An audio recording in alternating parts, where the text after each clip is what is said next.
A gente entrevista agora, gentilmente nos atende, depois de ter passado uma noite também cansativa ali na Câmara dos Deputados, a advogada doutora Carolina Siebra, criminalista, mestranda em Direito Constitucional. Ela atua na defesa de diversos réus do 8 de janeiro e representa a Associação dos Familiares e Vítimas dos Fatos. Tudo bem? Doutora Carolina, bom dia, bem-vinda aqui ao programa. Obrigada, viu, por nos atender. Bom dia, eu que agradeço o convite. Realmente a noite foi longa e cansativa, mas já estamos aqui de pé para acompanhar essa pauta aí, se Deus quiser, no Senado. Não sabemos, né, como é que Pois vai é. ser.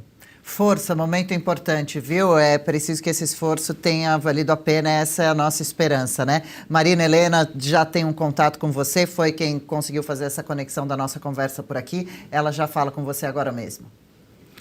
Doutora Carol, muito obrigada por nos atender aí depois dessa noite insone, né? Doutora, eu queria perguntar, a ASFAV publicou uma nota, né, contrária primeiro a essa votação, trazendo argumentos bastante relevantes, como o fato de que simplesmente juntar esses crimes absurdos, né, que hoje eles se somam, que não faz nenhum sentido, isso já estaria nas nossas leis. Então você não precisaria aprovar uma nova lei simplesmente para fazer o Supremo, que deveria ter feito isso desde o início, né? Isso entrou em pauta nos julgamentos. Então, foi mais uma arbitrariedade do Supremo, no fundo, somar todas essas penas. E também o risco de passar ali, né, uma certa, vamos dizer assim, dizer que foi feito, de fato, um julgamento justo, né, com uma chancela agora do Congresso, sendo que a gente sabe que isso tudo foi uma farsa desde o início.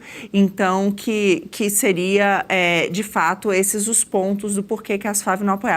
No final, vocês voltaram atrás, trazendo a questão humanitária, né, de que existem pessoas presas, pessoas exiladas, e essas não têm tempo a perder. E, infelizmente, a composição atual do Congresso não permitia aprovar uma anistia ampla, geral e restrita. Eu gostaria que, se você pudesse trazer para a gente um pouco desses bastidores, assim, o que é possível esperar? As pessoas presas, soltas, como fica a questão de quem hoje está no exílio, poderá voltar para casa?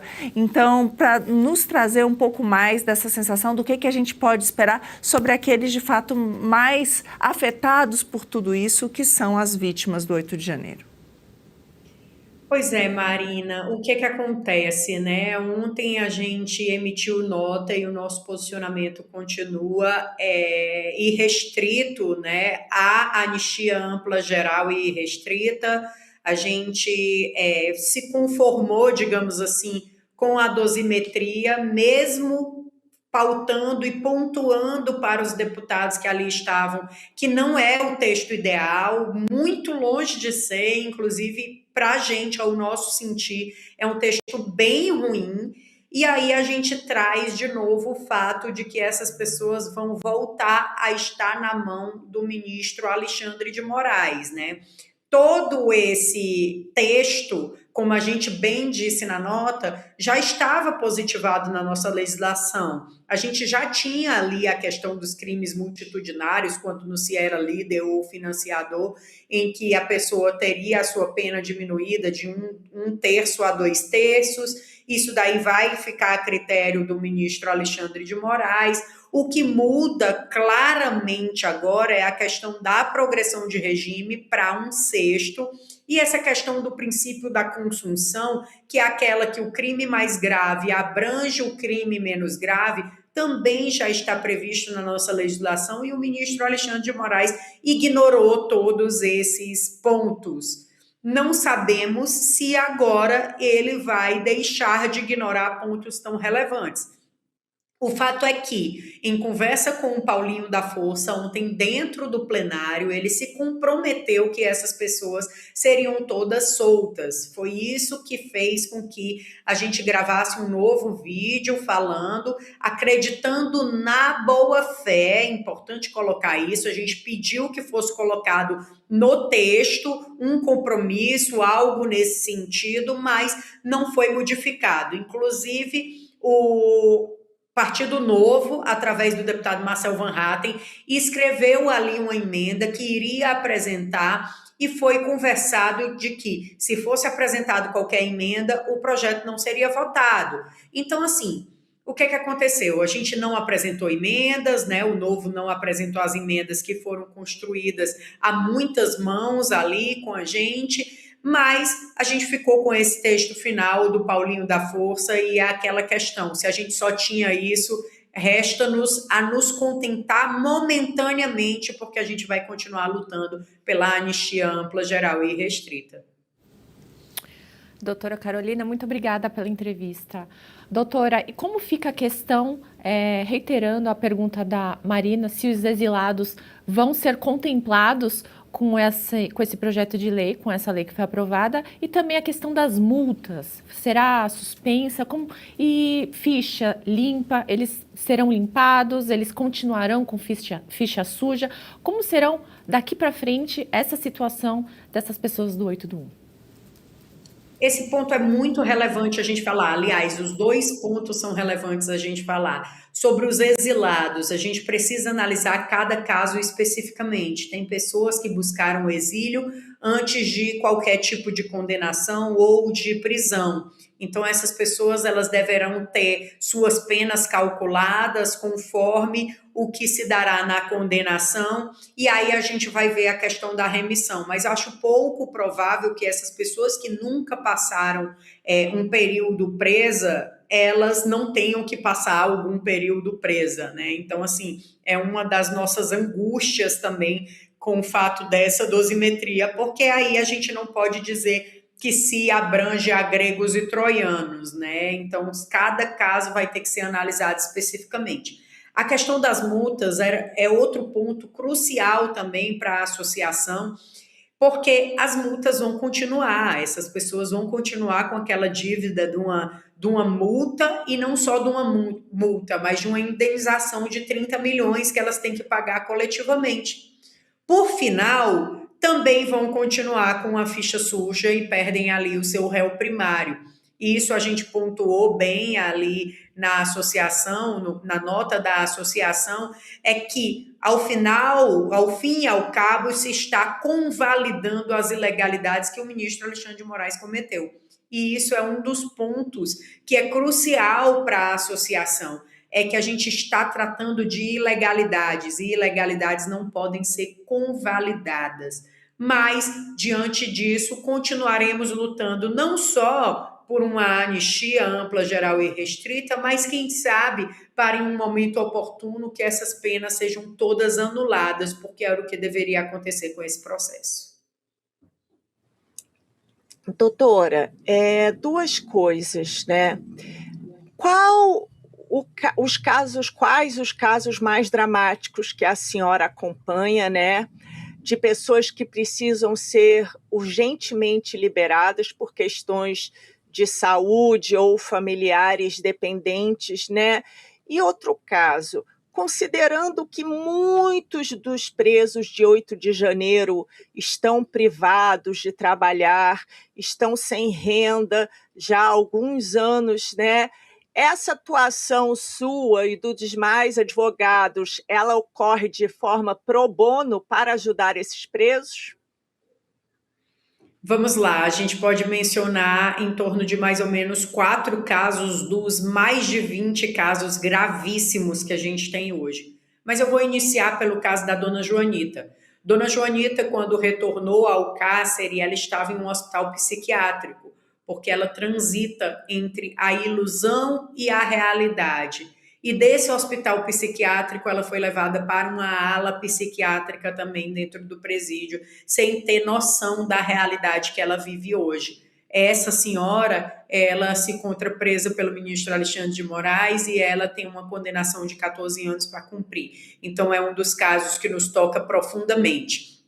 Temos também a dona Lucinei e o seu Osmar, que são pais de uma menina, né, que ela tem problemas mentais graves, e ela também não consegue entender por que os pais não estão ali com ela e ela está sendo cuidada por uma irmã. Temos o seu Carlos Rubens, que tem uma inflamação na próstata grave, que tem 73 anos e está no presídio em Limeira.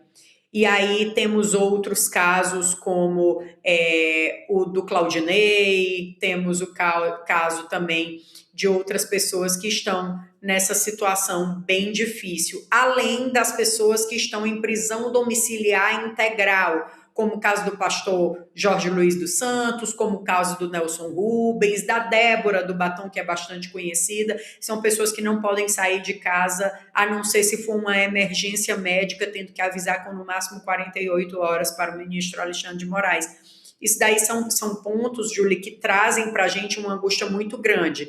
E a gente acredita muito fielmente, né, com a promessa do Paulinho da Força. Eu insisto em ter esperança nas pessoas e acreditar no que elas falam para a gente, é que essas pessoas elas vão voltar para suas casas. Então, isso é um ponto muito importante para a gente. A gente sabe dessa situação também de vulnerabilidade que essas pessoas estão vivendo, muitas delas com salário bloqueado. Temos um caso em Ji-Paraná, que é o caso da dona Vanessa, que tem 6 filhos e o marido dela está refugiado e ela está com o salário dela pessoal bloqueado. Ela que é uma servidora pública e está com o salário bloqueado por um suposto crime que o marido cometeu. Então, assim, é completamente injusto. Hoje a associação ela atende 600 famílias e a gente está sempre buscando dar essa assistência psicológica, uma assistência ali também política. Pegamos muitos casos também pro bono, temos vários advogados que atuam pro bono dentro da associação, e aí conforme as demandas vêm, a gente vê quem é que está podendo pegar casos, quem é que não está podendo pegar, e a gente vai tentando se ajeitar ali dentro da associação para que o máximo de pessoas sejam atendidas, porque a gente sabe que esse momento é crucial. Agora, a gente sabe também, Júlia, de um ponto que vai ser muito importante, a partir que essa lei, esse PL entrar em vigor, vão ser vários pedidos que deverão ser feitos. Então, várias pessoas que hoje estão com seus processos parados ou que estão sem assistência jurídica e etc., vão precisar dessa assistência jurídica para que as suas penas sejam revisitadas. É isso. Bom, perfeito. A gente segue acompanhando esses casos e é muito bom, né, que a doutora traga para a gente esses detalhes, né, que estamos falando de vidas e às vezes nos esquecemos, né, com as discussões políticas todas que se misturaram com essas questões humanitárias. Doutora, há possibilidades de poucos ou muitos desses presos injustiçados serem ressarcidos de alguma forma agora depois de soltos? A dia de hoje eu não vejo essa possibilidade. Eu vejo se a gente conseguir a aprovação de uma anistia ou a anulação desses processos. Mas a gente pode pegar pelas pessoas que, por exemplo, moradores de rua que foram presos, ficaram vários meses ali presos e que foram inocentados posteriormente. Nesses casos, eu vejo mais claramente que se pode, sim, cobrar uma indenização do Estado. Mas aí a gente vê, é tamanha a vulnerabilidade dessas pessoas que é arriscado elas não conseguirem nem ter essa informação e nem correrem atrás de buscar uma indenização. É muito difícil porque a gente está tratando de pessoas que realmente são hipervulneráveis e isso não deveria ter acontecido. Doutora Carolina Siebra conversando com a gente aqui, representante de boa parte dos presos injustiçados do 8 de janeiro. A gente segue acompanhando, a senhora sabe, né, bem de perto aqui na Revista Oeste, o caso desses manifestantes, né, que tanto estão sofrendo já há tanto tempo nessa situação. Obrigada por nos atender de novo, parabéns pelo trabalho, força e qualquer novidade, conte com a gente por aqui. Já fica um convite para um próximo contato. Eu que agradeço, muito obrigada a vocês e agradeço também a audiência. Obrigada também, viu? Um grande abraço. Legal, gostou desse corte? Estamos ao vivo de segunda a sexta-feira, das 10 ao meio-dia, no YouTube da Revista Oeste. Eu, Marina Helena, Adriana Reide e Paula Camacho analisamos as principais notícias do dia. E siga as nossas redes sociais, @oestecom.elas.